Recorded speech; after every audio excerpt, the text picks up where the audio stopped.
कौन था मेघनाथ जिसका वध भगवान राम जी नहीं कर सकते थे? ऐसा क्या शक्ति थी उसके पास? नमस्कार साथियों, मैं आ चुका हूँ फिर से नई कहानी लेकर। तो बहुत ही इंटरेस्टिंग कहानी होने वाली है, तो अंत तक बने रहिएगा। इससे पहले आप हमारे चैनल को सब्सक्राइब कर वीडियो को लाइक कर दीजिएगा। चलिए साथियों, सुनते हैं कहानी।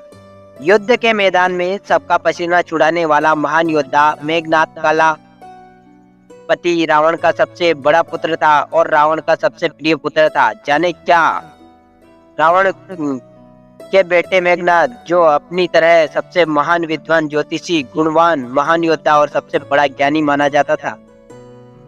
हिंदू धर्म में सबसे ज्यादा प्रसिद्ध और पवित्र गाथा रामायण में इतने प्रकार के चरित्रों का दर्शाया गया है जिन्हें जिन्हें समझना आज भी बेहद मुश्किल है। मगर आज दशहरे के शुभ अवसर पर रामायण के ऐसे ही अद्भुत चरित्र के बारे में बताने जा रहे हैं, जिसका नाम आप कहीं हजारों सालों से सुनते आ रहे हैं। वो नाम है मेघनाथ, जिसे इंद्रजीत के नाम से जाना जाता है। इसलिए आज हम इंद्रजीत के जीवन से जुड़ी कुछ खास बातें जानेंगे। जाने कौन था मेघनाथ। युद्ध के मैदान में सबको पसीना छुड़ाने वाला महान योद्धा मेघनाथ लंकापति रावण का सबसे बड़ा पुत्र था और रावण के पहली पत्नी मंदोदरी ने मेघनाथ को जन्म दिया था। उन्होंने अपने पुत्र का नाम मेघनाथ क्यों रखा था, इसके पीछे भी एक कहानी है। शास्त्रों के अनुसार जब मेघनाथ प्राकट्य हुआ था तब उसके रोने की आवाज एक साधारण बालक की तरह नहीं बल्कि बादल के गड़गड़ाहट की तरह सुनाई पड़ती थी, जिसकी वजह से उस बालक का नाम मेघनाथ रखा गया। क्यों रावण के प्रिय पुत्र थे मेघनाथ।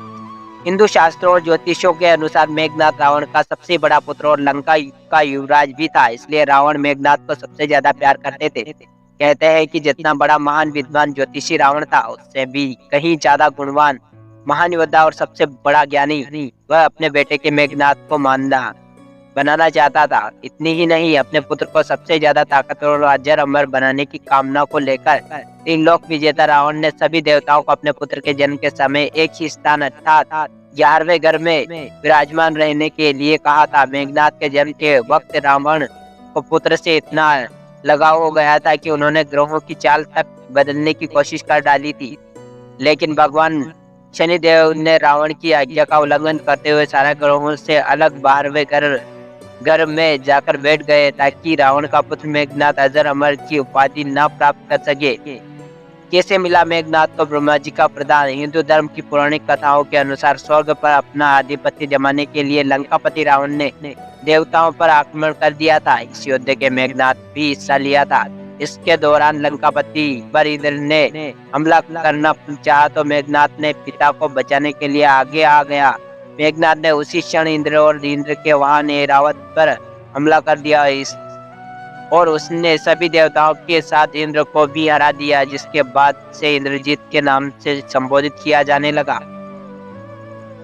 युद्ध के समाप्त होने के बाद मेघनाथ स्वर्ग से निकलने लगा तो उसने इंद्र को अपने साथ ले लिया और अपने रथ पर बैठाकर लंका में ले आया। लेकिन जब ब्रह्मा जी मेघनाथ से निवेदन किया तो वह इंद्र को मुक्त कर दे, मगर मेघनाथ इस बात को मानने के लिए तैयार नहीं था। इसके बाद ब्रह्मा जी ने इंद्र को छोड़ देने के लिए उससे बदले एक वरदान देने का वचन दिया।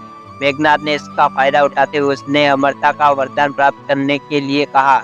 उस दौरान ब्रह्मा जी ने मेघनाथ को बोला कि अमर होना इस प्रकृति में किसी भी जीव के लिए संभव नहीं है, क्योंकि यह तो प्रकृति के ही खिलाफ है। तुम कोई दूसरा वर मांगो तो मगर मेघनाथ अपनी बात पर अड़ा रहा। उसके बाद ब्रह्मा जी ने कहा कि अगर वो अपनी कुल देवी निकुंबला देवी का यज्ञ करेगा और वह यज्ञ जब संपूर्ण हो जाएगा तब उसे एक ऐसा रथ प्राप्त होगा जिस पर बैठकर वह किसी भी शत्रु के सामने युद्ध में पराजित नहीं हो पाएगा और न ही उसकी मृत्यु होगी। इसके साथ ब्रह्मा जी ने इंद्र को यह भी बताया कि सिर्फ धरती पर एक ऐसा होगा जो मेघनाथ का अंत कर पाएगा, जो 12 सालों से सोया ना होगा। इस वरदान के चलते लक्ष्मण ही ऐसा व्यक्ति था जो मेघनाथ को मौत के घाट डाल सकता था, क्योंकि वो वरदान के दौरान 14 वर्षों तक सोया नहीं था। इसी कारण राम रावण युद्ध के दौरान युद्ध क्षेत्र में लक्ष्मण के हाथों ही मेघनाद का अंत हुआ। कहते हैं धरती पर मेघनाद था सबसे शक्तिशाली।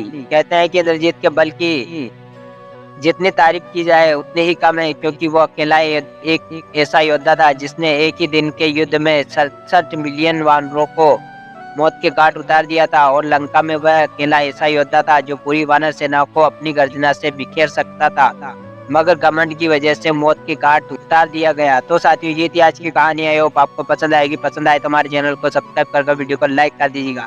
चलिए साथियों, मिलते हैं किसी नई कहानी के साथ, नए टॉपिक के साथ। तब तक के लिए धन्यवाद।